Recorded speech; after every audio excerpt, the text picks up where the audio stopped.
Yeah, we were just talking off air before we just came on about Michael's awesome mohawk. Jealous of him. So you said you're going back for season two, so that's the good news, man. It, Congratulations on season two it for Hunting Wives. Hey, thanks, man. It's like a little um yeah, it's a little couple little flashbacks. Um, because we can't really give away much else with it. But yeah, Right. it's just telling the stories of what the Kyle was up to, in between what we've already seen, season one type shit. So Yeah, dude, that was a awesome freaking series. I mean, yeah. who directed that? Who's directing that? Well, I mean, there's four. They have four different directors because each director comes in. They do two episodes, and it's only Okay. an 8-part series. So, but it's created by Rebecca Cutter. So Yeah, she's the and is showrunner. she the writer? Is she the main She's writer? that's right. Yeah, Yeah. it's based off the novel that May Cobb wrote, The Hunting Wives. But yeah, Rebecca Cutter adapted it for the screen. So Yeah, well, um, very a lot yeah, of erotic scenes and footage, man. I like Rebecca it's, Cutter. I like where she's at with this stuff. So yeah, dude, it's she's a beast, man. She knows she. I was about to say she knows the climax. That's yeah, she does, dude. She does. Well, it's funny. I texted my wife. I go, hey, when Tanner texted me that you were coming on, yeah. and I sent my wife your Instagram. I go, you remember this dude from Hunting Wives? She goes, yeah, that's the dude that got killed with the huge schlong. Oh no. It's like, oh Jesus, yeah, that's dude. right. That is fucking nuts. Yeah. Oh Yeah, my dude. So God. how did you get that role? Like what that had to be So, a wild dude, experience. dude, I'm glad you asked because it absolutely was, man. I mean, no shortage of just the wildest experience. So when it came to me, you asked how I got the job, and the truth is, when it came to me from my agent, they were looking for a local guy here because it's going to shoot in North Carolina. Okay, so the casting directors, they know me well, and for this particular part, they were looking for someone that's here. They weren't hiring someone out of LA and flying them out. And so the point is, when I saw it and they were asking um for full frontal nudity, I saw it and I read what this guy was up to, this Kyle guy being the brother, you know what I mean? Like the real fucking the crazy motherfucker. Everything clicked with it. I was like, okay, so why is he naked? What's happening in this things? Because in the audition piece, none of that is really none of that is really told. None of it's actually stated like, oh, okay, well, he's gonna be answering the door, fucking naked or whatever. And anyway, the point is, I read it and I was like, I'm ready for something like this. I'm ready for that big shock of of the system for me. So you As a knew performer. I was like, let me just yeah, interject. Like if yeah. you knew going into this role, like that scene was part of the gig.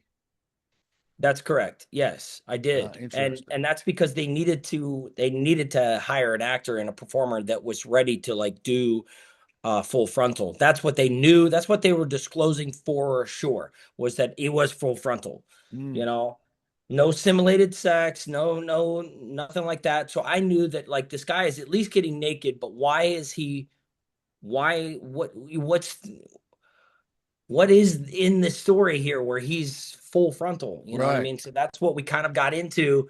But after the fact, after I was hired for the role, so I auditioned, I put a couple of scenes on tape, and I was, there was that danger to the character. I had a sense of his arc, like where he was going with um just trying to, live in the shadows of my sister somehow. But like, but then again, on the flip side, I'm like, no, fuck this. My sister's trying to do, she's trying to like, she's trying to come up in the world, and I'm not hating on her for that. So I'm not letting her get away with much, because she can't just come and hate on me because we grew up together. You know what I mean? We grew up like in the trailer park, you know what I mean? Right. Like a broken home, Mm. So like anyway, so but anyway, once I understood like the character's arc, and really wanted to go there in terms of performance with a this potential like full frontal nudity. Once they made an offer to me, that's when I wanted to get on with Rebecca Cutter and the intimacy coordinator, and understand like, okay, what's happening with the full frontal, like what's happening here. And then they told me, they were like, oh, so it's going to be this, it's going to be this. It's a dangerous situation where, you know sophie's Sophie's coming over, Brittany Snow's character, she's coming over unannounced to your trailer. You don't know who she is. We don't know what you've been up to, but blah, blah, blah, and this, that, and the other. And so we just started chopping it up, and I was like, okay, this is Now it's making great. sense. Now it's making sense. Yeah. Now it's making sense. And then we talked about discussing like, am I gonna go all natural, which I leaned towards. I was like, I've never done anything like this. So can we just keep it, if we're gonna go dangerous, can we keep it dangerous? You know what I mean? It's like I didn't think about like, doing like a prosthetic or something like that, and it's not needed. And if you've watched the show and you understand the scenes, like the truth is, it's not about the the dick That's in the hilarious, dude. scene. It's just this guy is so out there. Yeah. He's hopped up on drugs, and he's paranoid and everything else, and so Dude, well, that's. I got to tell you what, bro. You play a phenomenal bad guy. Oh shit, I thanks. mean, you play a very, very good. I'm almost like, man, I don't know. He plays that role very well. I wonder what he's like in real life, That's right. Yeah, yeah. right? I There's got to be mean, a little bit of that to play it so naturally, right? It's just come like there's on, got to man. be a little bit of that A stuff, little bit man. of the bad guy. Okay, yeah. There has to be a Um, little bit. Yeah, yeah. yeah, Well, dude. go ahead. I was just gonna say, I think what I gravitate towards, I like being bad, because naturally, like growing up, I've always been like this bit of a rebelliousness side to myself, like a little bit of, troublemaker or whatever, not going around like picking fights and like being a bully or whatever. That was never been me my whole entire life. That's not my spirit or whatever.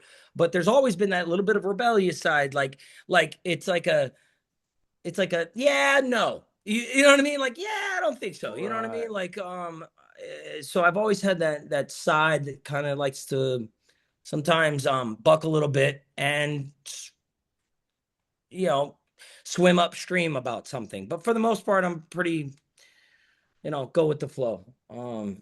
That's awesome. Yeah. That's awesome. But Well, you but have to have a yeah, little bit of it, man. I mean, that's you got to have a little crazy. you have to have a little crazy to play the roles so well. And you know what? A little crazy in life is actually a good thing. If I as think long as you know so. how to hone it, like what you're Yeah, saying, it's a little bit of that chirp, like that's right. no, no, no, no, no, That no, that no, no, that's exactly right. a Yeah. man that's got the danger in him but knows how to hone it and keep Yeah. it at bay. That's a real man. It's a real man. We don't Dude, have it enough of took those anymore, to be honest with you. Yeah, yeah, man. It took years to really hone in the energy, because I am a live wire a lot of times. And like when I was becoming an actor and studying the craft, and like lots of different studies, and understanding, from the psyche, the human psyche, and philosophy and stuff like that. Mm. I was starting understanding that like I have a lot of energy that I need to understand how to contain. So how do you do that? What what is this what is this beat of the drum? You really do gotta do a deep dive into yourself and Yeah, yeah. and understand like what makes you tick. So before Um we pivot off the honey wives, that makes sure. sense. But before we pivot off, well, first of all, Yeah. dude, that Brittany. I didn't know who Brittany Snow was before this series. Okay. She was Yeah. so good, man. She She's a played that role like so well, like incredible. I'm a Yeah, huge man. fan. Absolutely. I've been a fan of hers for many years, and she she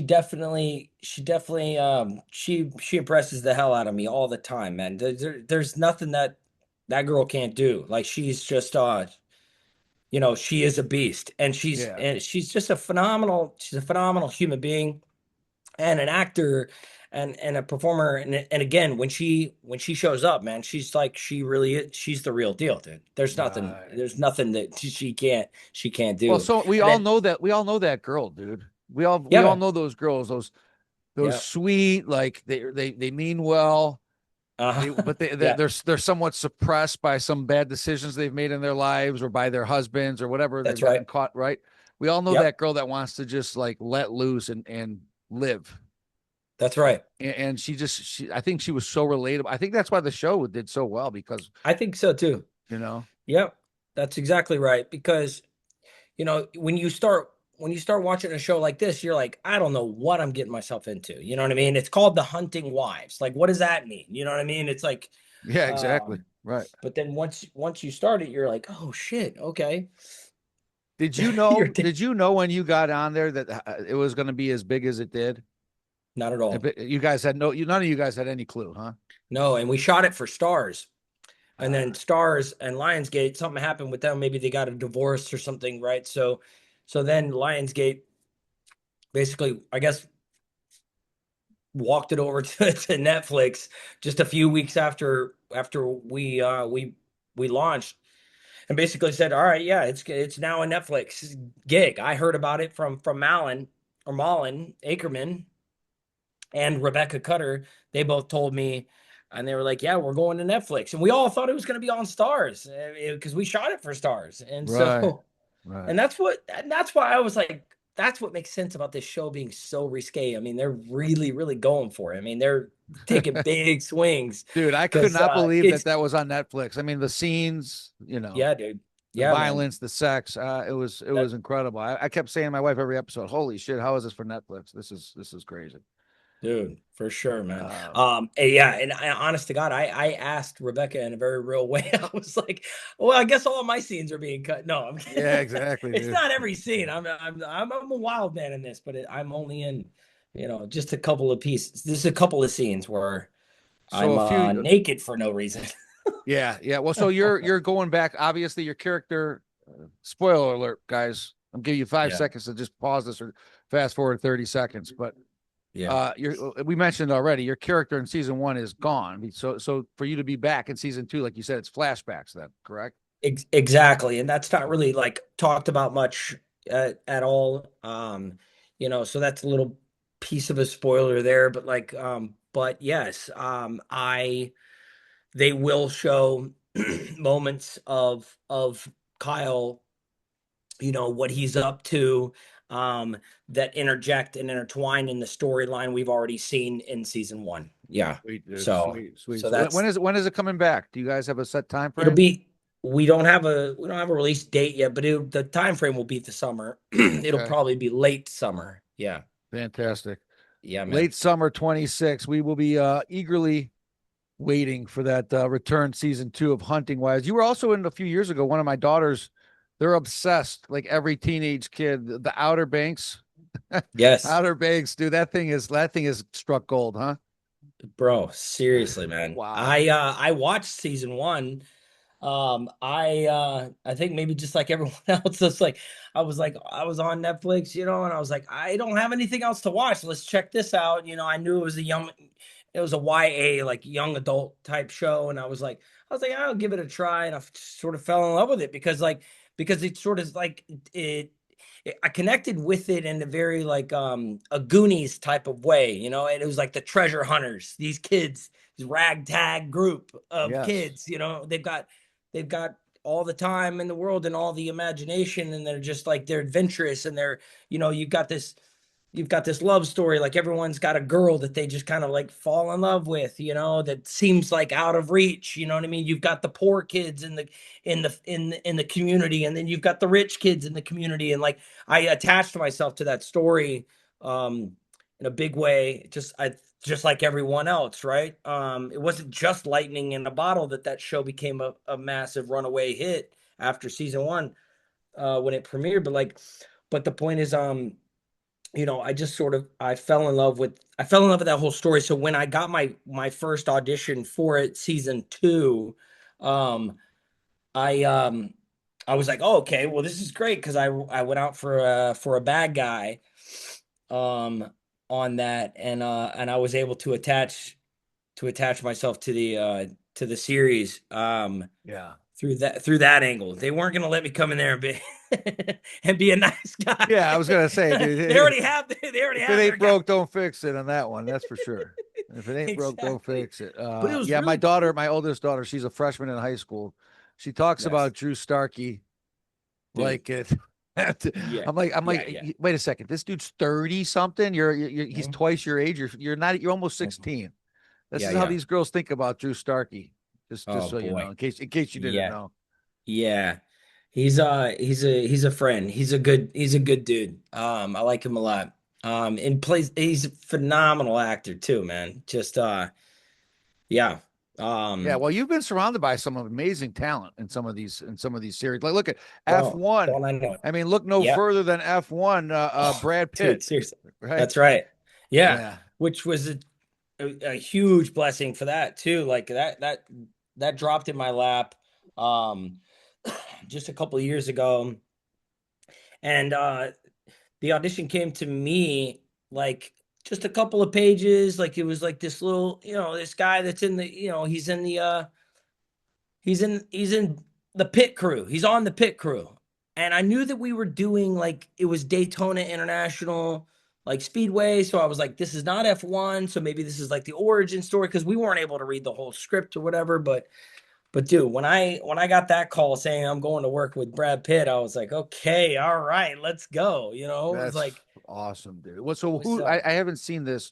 What character do you play in F1? so in F1 I'm what they call the lead engineer or the strategy director. They essentially like you've got the mechanics that are doing the work on the car. I'm responsible for every drop of fuel, all the rubber, all the timing of everything. I'm very meticulous at getting the line down for every one of my drivers. So it's a 24-hour endurance race, and I've got three drivers, and you've got 24 hours to to take first place. And so the lead strategy director is like he works side by side with the club owner or the team owner, Chip Hart Racing, played by Shea Wiggum, which is he's an OG in Hollywood too, you know what I mean? And so Yeah, so yeah, working side by side with him,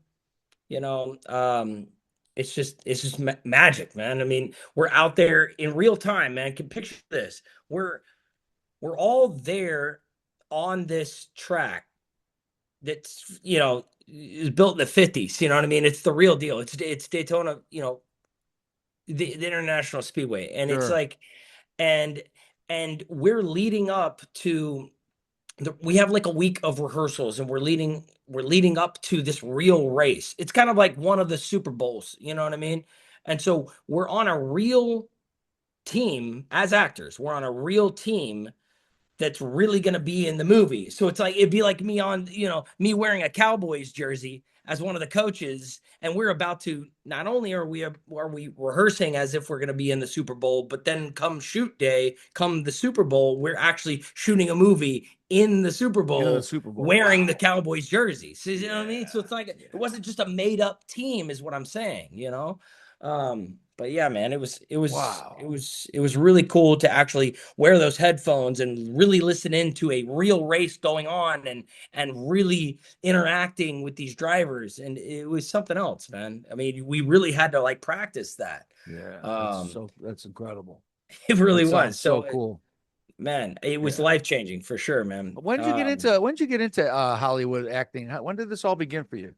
I moved out there in 2005 to Hollywood, and I started I got into doing commercials, and I got into doing stand-up comedy. I really wanted to just be just wanted to be funny. And it's Yeah. like and so I was like all right. So I was bartending during the day, and then at this place called the Mondrian Hotel that was right across the street Sure. from the No, Comedy exactly. Store. Yep. Yeah, and Yep.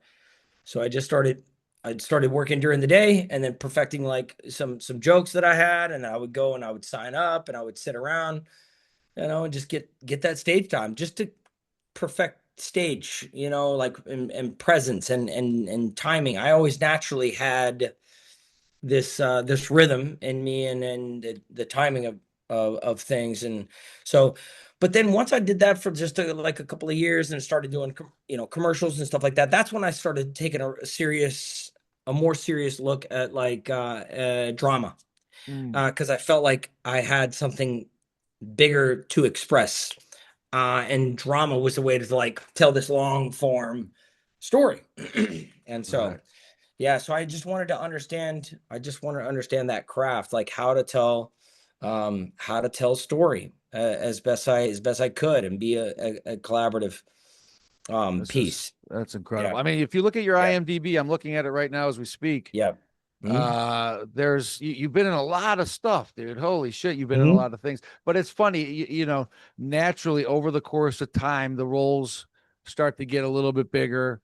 They do. The Yep. visibility gets bigger, the That's shows right. get bigger. And now look at That's you. We're right. talking about you being alongside the Britney Snows and the Brad Pitts of the world. Yeah, man. Yeah. Yeah, it's incredible. And Malin Akerman, she's the one that plays my sister Oh yeah, in right, of in the course. Hunting Wives, and she's an OG. She's been in the game a long, long time too, and like, She was in opposite what's her. that movie that she was super famous for when she was blonde, right? Oh my gosh, with Ben Stiller. Yeah, is that the one I'm thinking of? I think so. Oh my How do I gosh. spell her name again? Malin. Ackerman. Yeah, Yeah, Akerman. yeah. But Hmm. she is super talented. Dude, seriously. Uh, she's so good. She's so good, and I got to tell you, she makes the Hunting Wives show too. I mean, Oh yeah. if Brittany's 1A, Malin's 1B, or maybe vice versa, depending on what your taste is, I guess. Hmm. She's super talented. Let's see, we're pulling up her IMDb in real time, guys. Yeah, yeah. Here we go. Yeah, so she's been in well, this says she's known for Watchmen, Rock of Ages, The Final Girls, and 27 Dresses. I thought I knew her in something else. Yeah, I thought you meant the one with Ben Stiller. I forget the name of that one. I have to look that one up too. Was in Chick Fight. I've seen that. But dude, they Okay. go they're Yeah, like she's they're newlyweds, and they oh, go she on their was in honeymoon. Billions too. Dude, what a great Oh, series that was. dude, seriously, yeah, Oh she's shit. fantastic in that. Yeah, Billions was Um, so good. What's that dude's name? Daniel, the redheaded dude. That guy's a monster. yeah, yeah. So okay, anyways, we're kind of jumping around here, but okay, you go from Oh, LA. Yeah, you actually were like one in a million. There's millions out there that do what you did. yeah, Bartend, get on comedy, that's right. write, whatever they're Yep, doing, and you actually that's right. got it. You made it. So Yeah. are you live in Atlanta full time or are you back and forth? How does that work? I am back and forth as much as possible, but I'm based in Atlanta, and I work a lot in North Carolina, South Carolina over these past 6, 7 years. Mm. And but yeah, man, I'm bi-coastal. I work up in New York a little bit. Um, I did that show FBI. I did a little bit on Power. Um, but I like being here in Atlanta. I didn't grow up in Atlanta, but I did go to middle and high school up in just like an hour north of Atlanta, in a little town called Woodstock. It's up in Cherokee County. Yeah. But yeah, man, I came back to from LA. I was out there, I don't know what, 7 or 8 years. But once I came back to Georgia, I moved to the city. I signed with a new agent, and I just kind of like I just started pounding the pavement and taking any role that I could, just like really trying to prove myself in a whole different way. So once I started like booking parts in LA from Atlanta, that's when I was really like, I was like, oh, okay, That's all amazing, right. man. That's amazing. It just it was interesting to me just how um living in LA and being immersed fully in that scene. I was more of a career bartender than I was this actor. And so it took getting out of that town to understand my hustle and my spirit in a different way and who I wanted to be as a performer.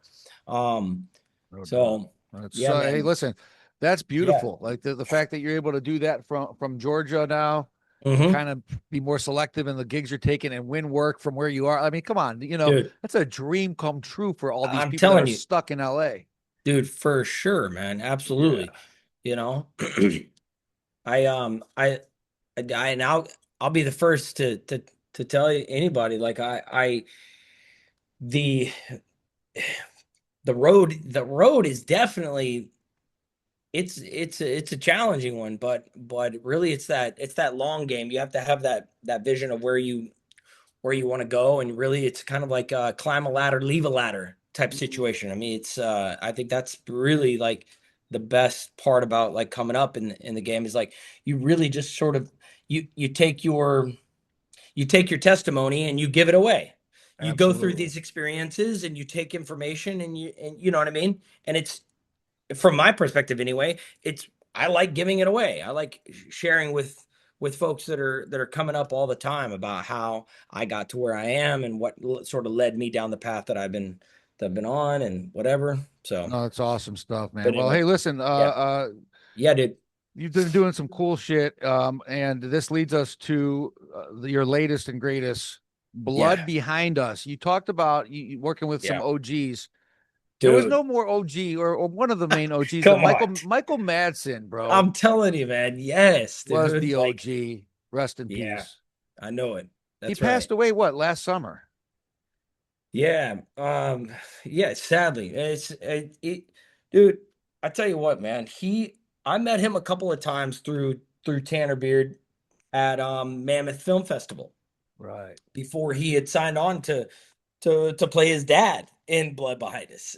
Yeah, which right. which seemed like just a natural sort of like transition or whatever, but like for him, I thought that was super rad when he told me that he was going to play his dad in this movie Blood Behind Us, and like, but dude, I met him a couple of times and he was just the sweetest guy, man. I just Yeah, I grew up watching his work, and I performed a couple of his scenes in acting class, you know, um, Thelma and Louise and whatnot, and yeah, he's just yeah, that guy is just the real deal, man, and yeah, so yeah. So like to he obviously was a legend, but so that you guys filmed yeah, with him.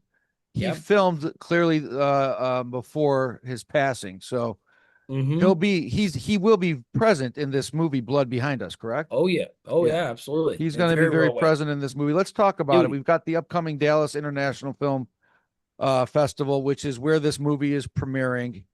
That's Talk to right. us about the movie, brother. Tanner Beard, yourself, Yep.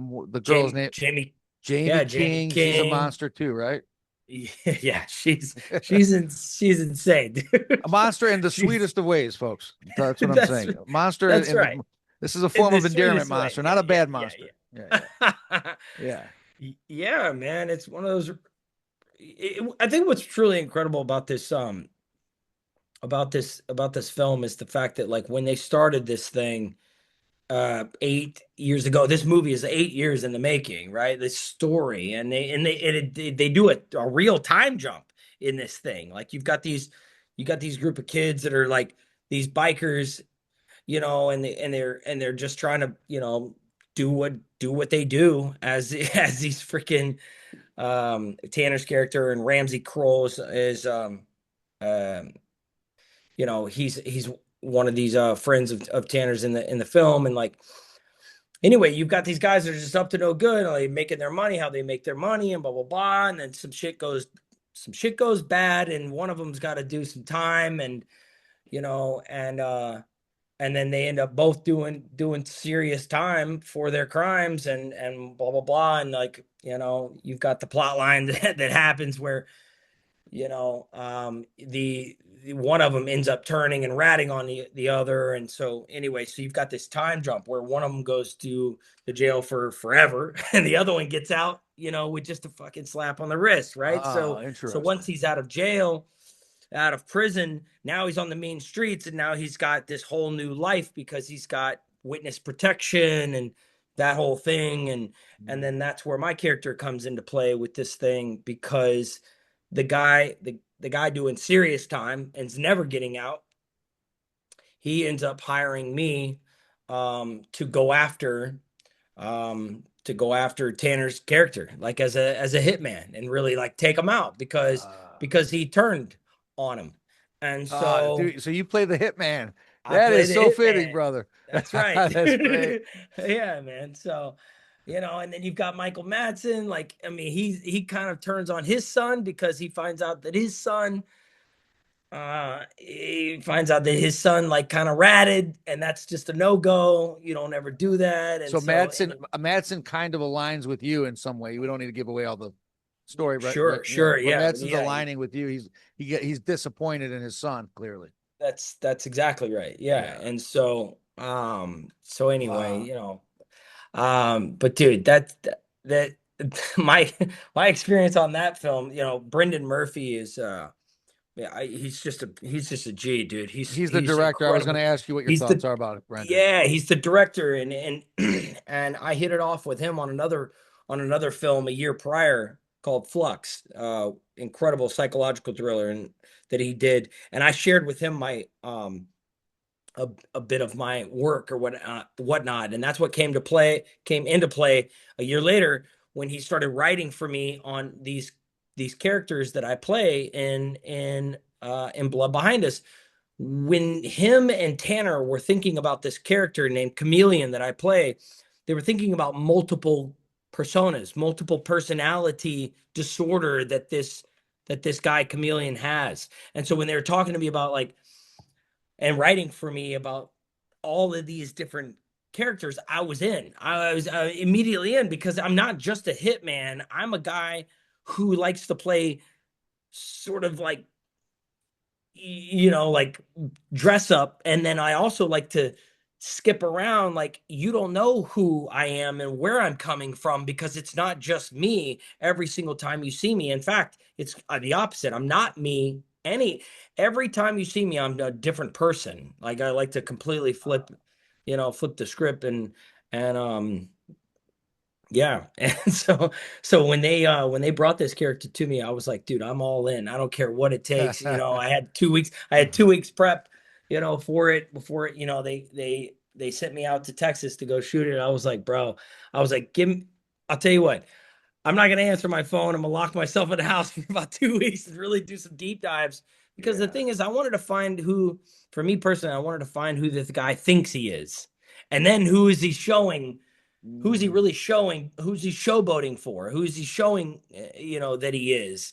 That type of shit. that's So, incredible. Now, it's did you kind and of like Tanner have a relationship prior to this, or that's right. Yeah, you we did? did. Yeah, because from the Mammoth Film Festivals, we have Right, a lot of right. mutual friends, and uh, and I would always come out and see their films up there in Mammoth, and I just always thought he was just super cool, and a lot of again a lot of mutual friends, and but once we started connecting on in a real way, like with storytelling and different Yeah. characters and stuff like that, it was like it was a no-brainer we were going to work together, but I had Isn't that no funny? There's idea. certain people, Michael, that you just meet Yeah, and you go, you just click. Like it that's doesn't right. take work. The ones that That's you just click with, Yeah, man. and you That's how it and was. you probably knew right away, like we're gonna do something together Oh, someday. dude, absolutely, man. Yeah, Yeah, because he's just a, he's a big kid. He just loves making movies and telling stories and just having a bunch of fun. And I'm the exact same way, only, he's just at a different level with it. I mean, he's making his own movies, on a consistent basis. And that's what's so cool to align with someone like, Tanner Beard at Silver Sail Entertainment, sure. and to be a part of Blood Behind Us, because Brendan Murphy is just he's an absolute G. He really is. He's a brilliant storyteller as well. And I fell in love with his movie that, Flux, that he did.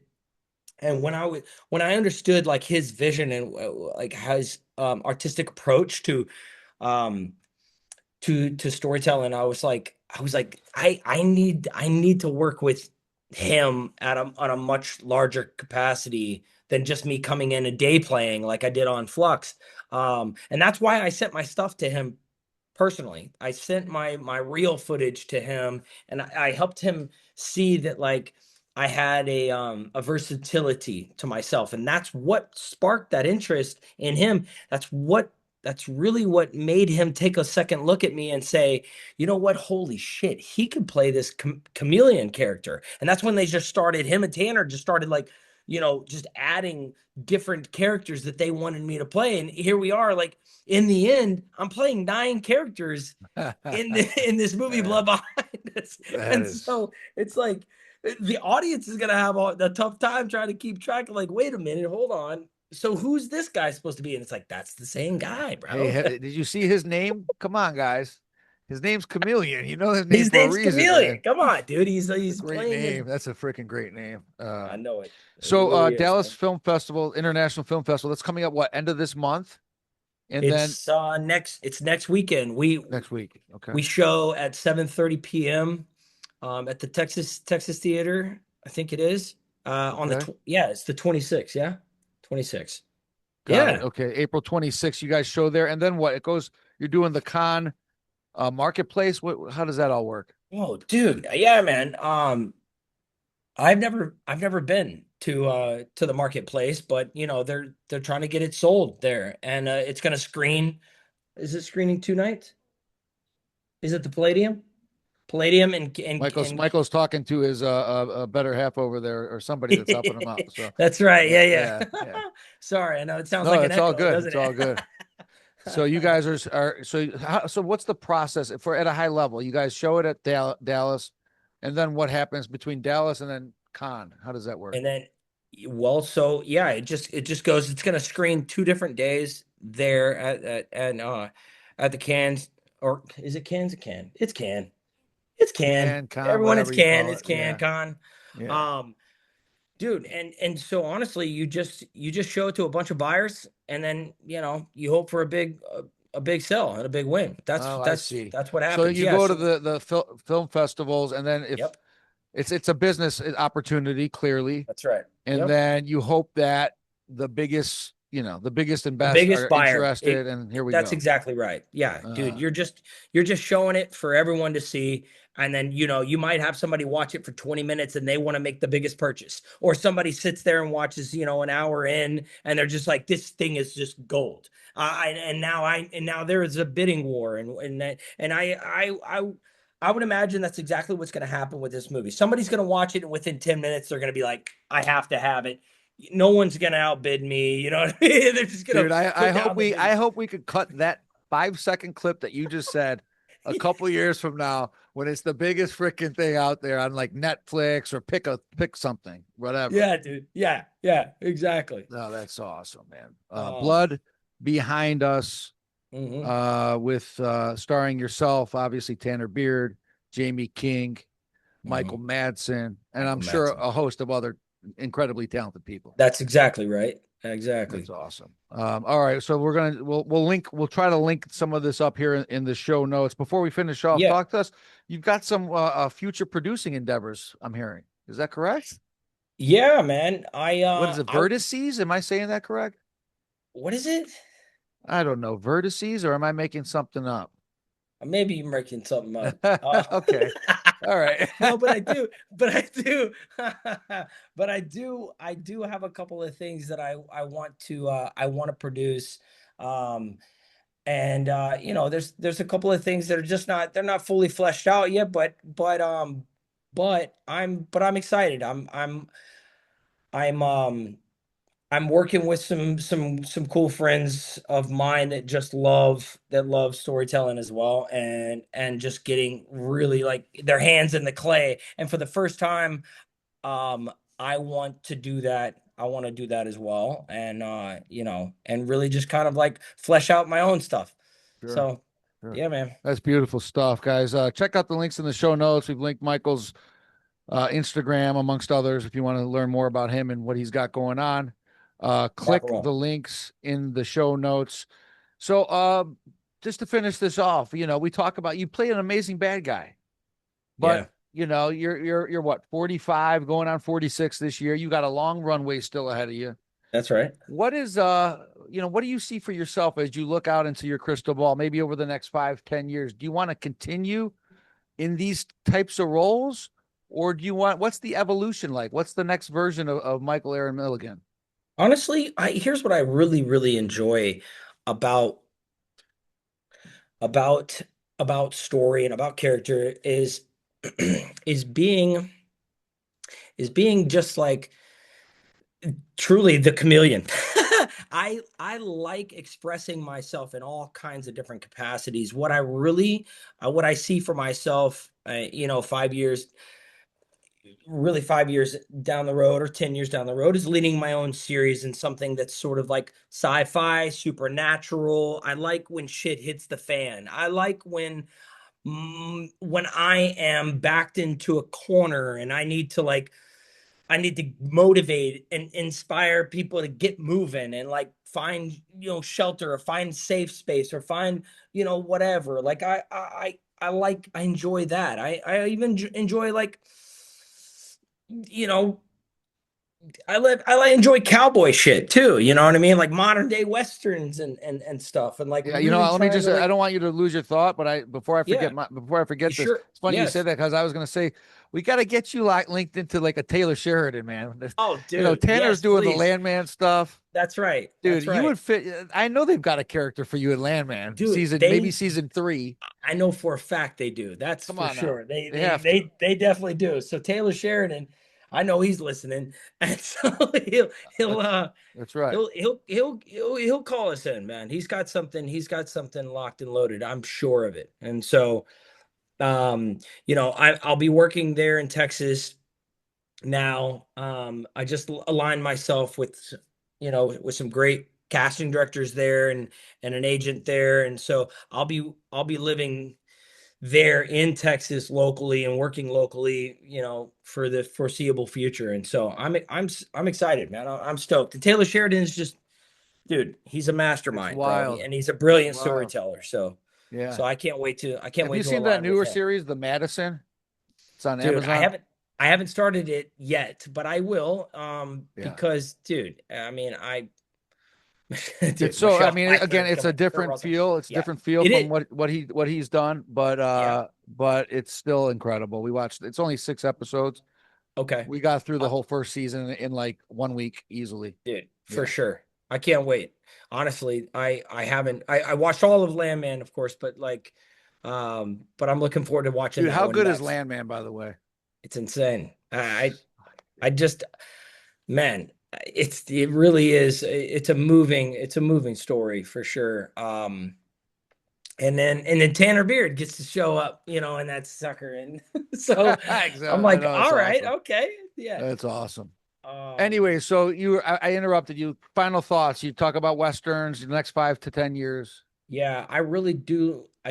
I, honest to God, I love like the post-apocalyptic type um shows. I like futuristic type stuff. I like, anything like sci-fi. Um, that's where I truly feel like I can express myself in endless, limitless capacities. It's like is truly when you're out there like, you know, otherworldly type shit. It's awesome. Awesome. So that's Well, hey man, I want to lead a series for sure. I can't wait to see season 2 of Hunting Wives. I Dude, can't rock wait to on. see this Blood Behind Us, the Yeah. Chameleon. There's a lot of cool shit that's going on in your life, man, and great connecting with you. Continued You success too. with everything. Dude, thank you very much. I appreciate the time.